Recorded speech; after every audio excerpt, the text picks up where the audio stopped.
विकल्प नहीं था, वो साथ ही पला करता था फसल के। अब एक ऐसी मेडिसिन खोज होगी है कि उसको फसल में डाल दिया जाता है तो खरपतवार का नाश कर देती है, फसल को हानि नहीं करती। इसी प्रकार ये मटेरियल यानी केमिकल और ये साल्ट पहले विद्यमान थे लेकिन खोज नहीं थी। इसी प्रकार ये मंत्र परमात्मा ने पहले हमारे सदग्रंथों में विद्यमान कर रखे थे, ये हाथ नहीं लगे थे। अब इसकी खोज होगी, इस दास के पास उपलब्ध है और इसे सब पाप नाश हो जाएंगे और आपके पुण्य शेष रह जाएंगे। और हम तभी परमात्मा प्राप्त कर सकते हैं जब हम पाप रहित हो जाएंगे।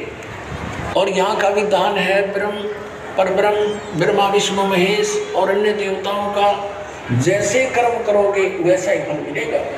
पाप आपके अलग लिखे जाते हैं, पुण्य अलग लिखे जाते हैं और फल मिलता है दोनों का।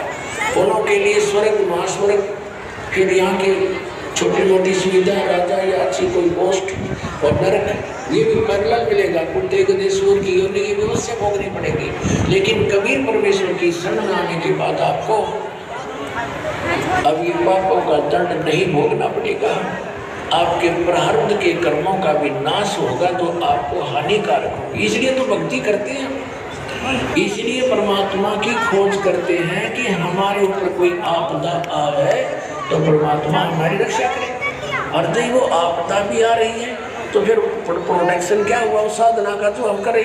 जैसे हमने कोई शेड या झोपड़ी मकान बना रखा है, उसका उद्देश्य क्या है कि गर्मी सर्दी वर्षा से हमारी रक्षा करे।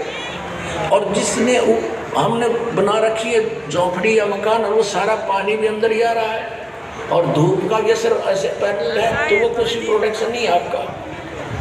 आपकी तो नशे में पड़े हो और सोच रहे हो महल में बैठे हो, तो सारी आपदाएं आप पर आ रही हैं। तो साधनाएं आप